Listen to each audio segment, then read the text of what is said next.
tension in the ETW. And it's a good start this time. The boys are up. They can show what they have now. Down the track they come. They're coming down. They're running hard. Yellow. He's going to be close to finish. He's going to be close. They say hush. Oh, what a rush.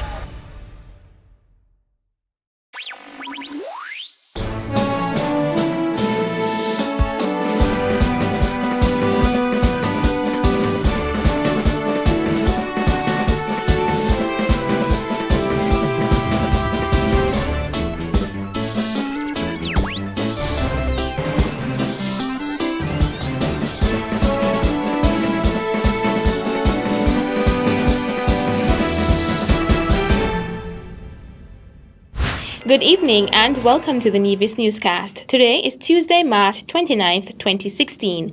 I'm Fredicia Liburd. The official groundbreaking ceremony for the Pond Hill Pond Preservation and Flood Mitigation Project took place on Saturday, 26th March 2016. Here's more in this report.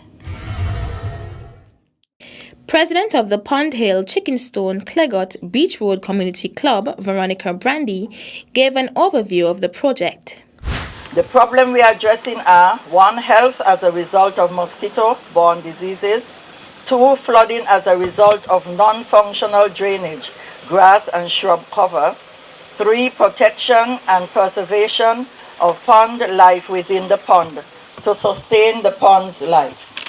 The goals: to conserve water, reduce flooding and preservation of a long-standing pond in response to the climate change. The objectives the project intervention will achieve are 1. To reduce mosquito-borne diseases, to reduce flooding, structured network of drainage downslope to neighboring villages and communities. Area Representative and Deputy Premier, the Honorable Mark Brantley, recommitted his support to the project and commended the community for the initiative. We hear a lot about climate change, we hear a lot about the environment. The reality is that for some it's an academic discussion, for us it's a reality. And we have to pay attention to our surroundings, we have to pay attention to our environment, and I applaud again the Pond Hill community for taking this bold step. It is in fact entirely consistent with what we're trying to do in Nevis in terms of our push towards a greener, cleaner Nevis. And so we encourage this effort and other efforts like it as we try to ensure that our island does its part to keep the environment clean, does its part in the context of climate change, a wider context of climate change, and ensure that we, the communities of Nevis, get stronger and stronger, and in so doing, make our island a stronger island, a better island, indeed the best place indeed throughout this region to live. An estimated $50,000 has been allocated for the project by the United Nations Development Programme and the Global Environment Facility's Small Grants Program. The project is scheduled to begin later this year. During the recently held Crans-Montana Forum held in Dakhla, Morocco, a youth forum for the new leaders for tomorrow was hosted. The forum was designed to enhance youth representation and dialogue dedicated to Africa, regional cooperation, and the future of South-South cooperation. Anselm Keynes was amongst the 5 members of the OACS region to receive an award of recognition for youth leadership and involvement. He recently spoke to us about his impressions on the opportunity. The award was basically congruent with the overarching theme of the Youth Forum, which was to celebrate and promote the new leaders of tomorrow. And so in that respect, it is basically a call to action and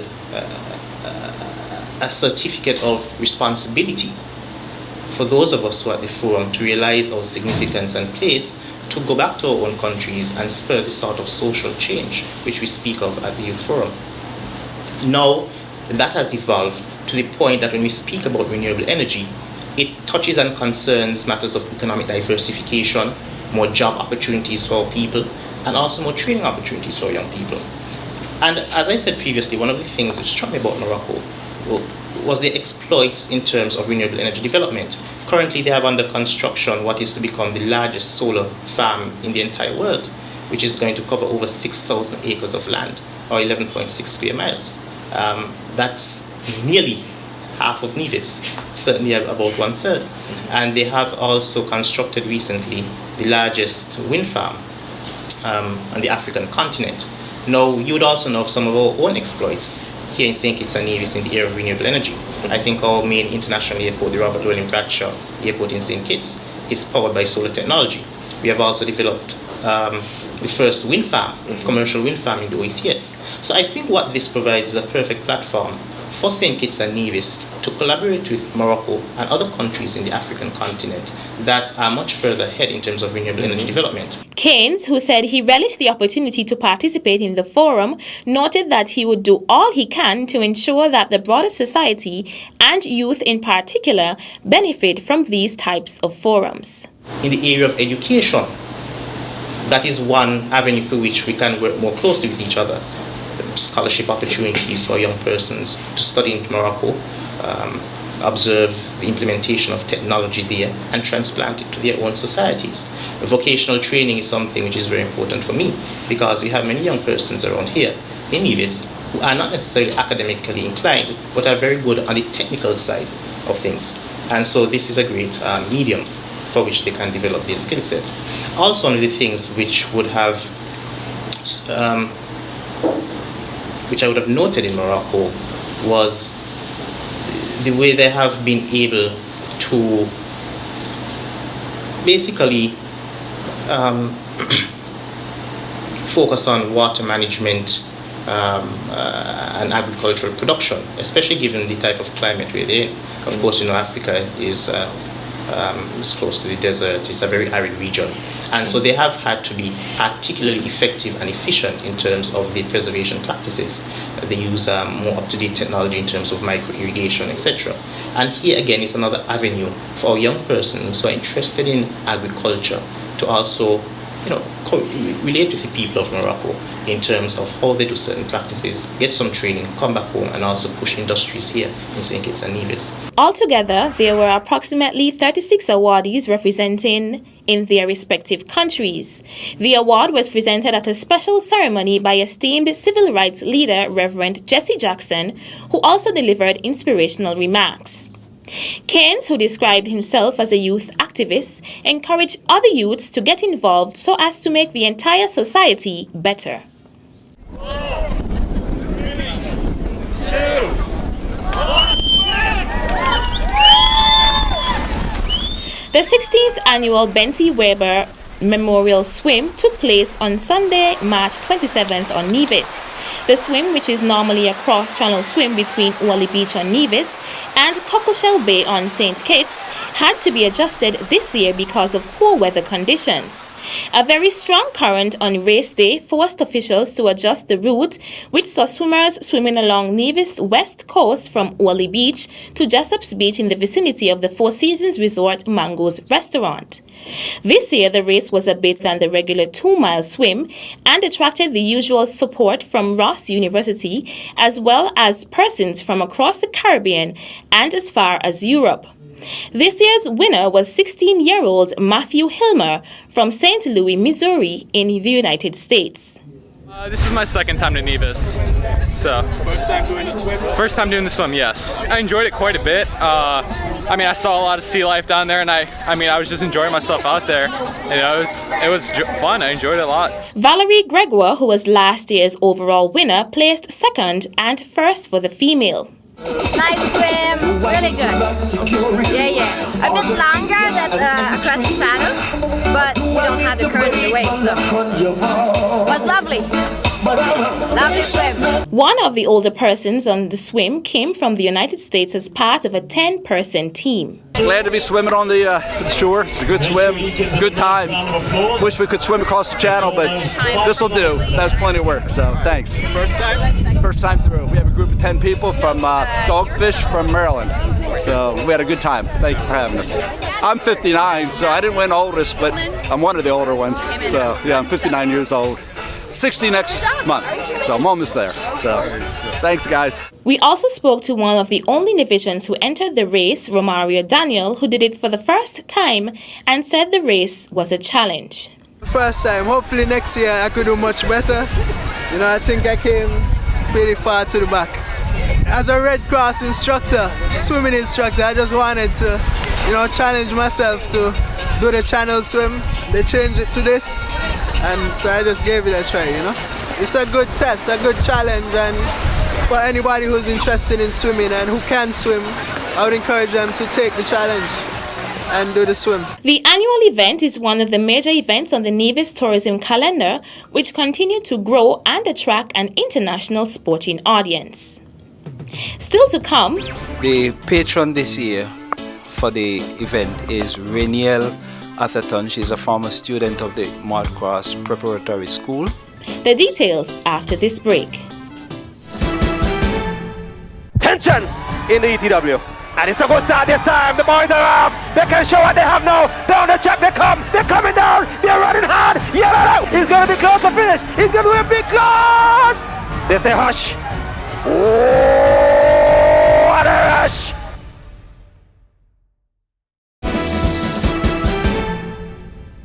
Welcome back.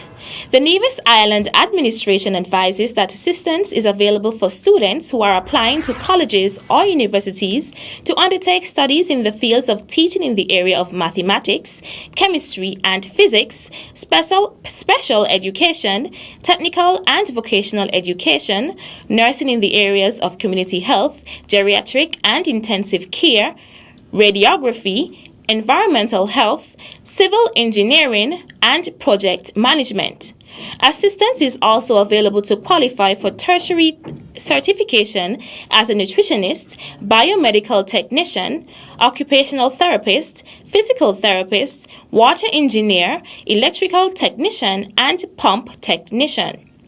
Each letter of application giving details of the relevant fees is to be received by the Human Resource Department at Bath Hotel no later than Friday, May 20th, 2016. Each application must be accompanied by the acceptance letter from the accredited college or university. In addition, all students are reminded that they may apply for scholarships to pursue studies in the Republic of China, Taiwan, via the Ministry of Foreign Affairs and Civil Aviation on St. Kitts. Premier of Nevis and Senior Minister in the Federal Government of St. Kitts and Nevis, the Honourable Vance Amory, has endorsed the passage of the National Assembly Elections Amendment Bill 2016, which repeals the provision for security personnel and persons who perform essential services to vote prior to Election Day. The effort to repeal the bill, which passed in the National Assembly on Wednesday, 23rd March, was described by Amory as worthwhile. The Federal Minister of Labour referred to the general elections of 2015, which was the first time the early voting came into effect, and said it served little purpose. A closer look at the figures revealed that at some polling stations, no one showed up to vote. Mr. Amory added that the low number of persons voting can also betray which candidate the voter chose. Premier Amory said the repealing of the amendment was a first step in a series of changes that will be forthcoming to strengthen the electoral system. The change now means that members of the security forces will vote on polling day as it was in the past. The 2016 Gulf Insurance Interprimary Championship is slated for tomorrow, Wednesday, 30th March 2016, at the El Camino Tonito Willett Park, starting at 11 a.m.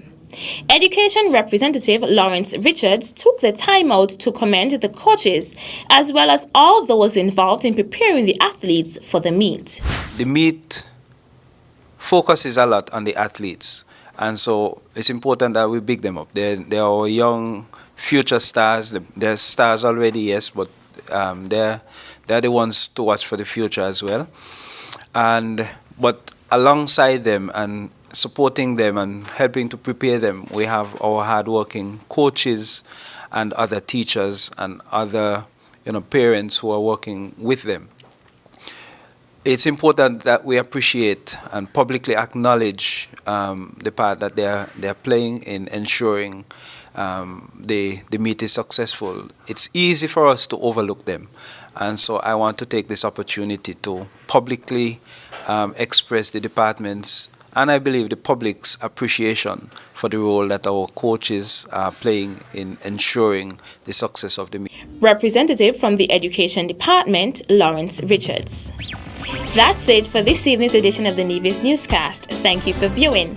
I'm Fredicia Liebert. Good night. Tension in the ETW. And it's a good start this time. The boys are up. They can show what they have now. Down the track they come. They're coming down. They're running hard. Yellow. He's going to be close to finish. He's going to be a big close. They say hush. Oh.